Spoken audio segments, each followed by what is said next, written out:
Hey, welcome back, Spen again. Today we're finally taking a look at the thing I keep putting off because it's taken me forever. So that's right, we're finally taking a look at the robot cube I've been working on recently. So I got my hands on a 3D printer not too long ago, which is really cool since I've always liked to design parts and machines and print them out and see what I can make with it. And I haven't gotten to do that in a long time since I did that a lot in high school, but not so much in college as I've been really busy. Now that I have it at home, it's a lot easier for me to design something up in CAD, print it out, and if it doesn't work, I can just print a new part with slightly different design. So the purpose of this robot was really just to give me a project to do and see if I could do it, kind of trying to challenge myself. So the premise is basically just it's a cube that's a robot on the inside. The idea is kind of like a sentient robot cube, so the four sides on the outside can move in and out using a scissor lift contraption I designed. So I want to give the program it runs kind of a sentient, alive feel. So every once in a while the sides may jiggle, or it's just kind of something to put on your desk and it just does whatever it wants to do. Now the reason this video is taking so long to come out is because I had to keep printing things. They weren't working out. It's still not done either. So today's going to be more of a design look and kind of the process I've been doing and where it's at now. Okay, so let's take a look at some of the CAD I've been designing and using for this project. So I'm using Autodesk Fusion 360.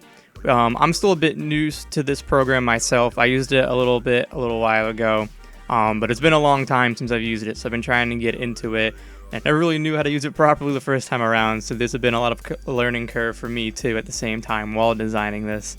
So there's been a few different iterations of the design. If you see that picture from, I think it was the last Road of Gold video I did, you could see all that stuff on my desk. So a lot of those are parts and prototype pieces that I was making. So a lot of this is probably not how you'd want to use Fusion 360, and it's kind of the amateur way. You can see a lot of parts over here I've been designing. One of the cool parts about this design is that I didn't want to have to use screws and nuts and bolts, so I designed my own pegs that slot in together that hold these linkages together. So the purpose of these linkages is that this whole system works on a scissor lift type design. So it can actuate one of these here. So the general premise is that we have a motor turning one hole and the other slides in a rail, and then this end pushes the side of the robot. So just by extending this, we can get a pretty good range of linear motion just from a small space because these fold up really nice. So we see that over in the main design. We have it right over here. So this one doesn't extend, this is just a fixed piece.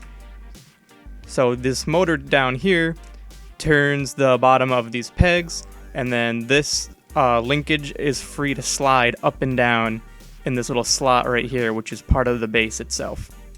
So because the bottom turns and it's a fixed location, that means only the top part can move, which slides up and down. So then we mirror that on the actual face of the side of the cube. So we have one fixed hole, and then we have one slot to slide the peg. So this means that the two linear holes, or the stationary holes, will move in a linear fashion. So if you have two holes that can't move up and down, that means only these two can move up and down, which gives you a linear motion. So over here we saw that when you move it, it moves kind of diagonally, and it's not necessarily linear, but if you keep these two holes in the same place, it's forced to move in a straight line, which is really useful because again, these tighten up and they turn into a small package really nicely. So I just have the four general motors in here. We're just using microgram servos, or micro servers, the 9 gram. There's 4 of them running this system, and it's just a mirrored image on all sides, so I didn't completely fill it up with everything. It's the same idea on each corner. It's one servo motor that turns the bottom hole or linkage of this actuator, and then that moves forward. These little rods right here is an idea I'm still working on, so that these rods go inside of these sides, because when I was testing the robot itself, the faces that when they pushed out, they kind of bend and flop down a little bit. So my idea was to have these poles in here that kind of help it keep more rigid, but I still need to do more testing on that before I actually use them in the real world design. Up top, we just have a basic Arduino Nano, which is most likely what I'll be using in the final version. I don't have a mounting mechanism designed for it yet, since I'm not sure exactly what I want to do with it or where I want to put it. So right now it's just kind of a placeholder and be like, yep, there's electronics in here. So those are all things we need to work out and design in the future.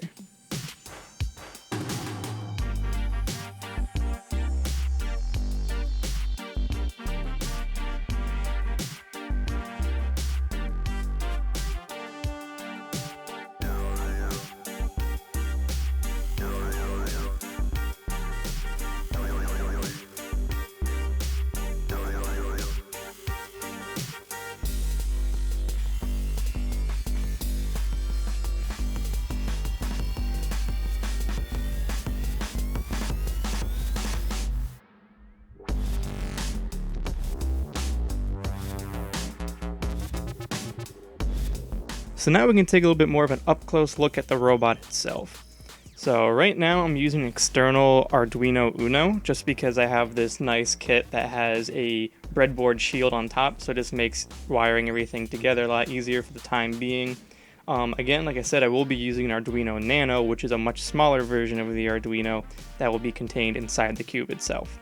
So you can see in here I have those 4 motors and the 4, I guess, those base pieces with the sliders on them, I guess you could call them.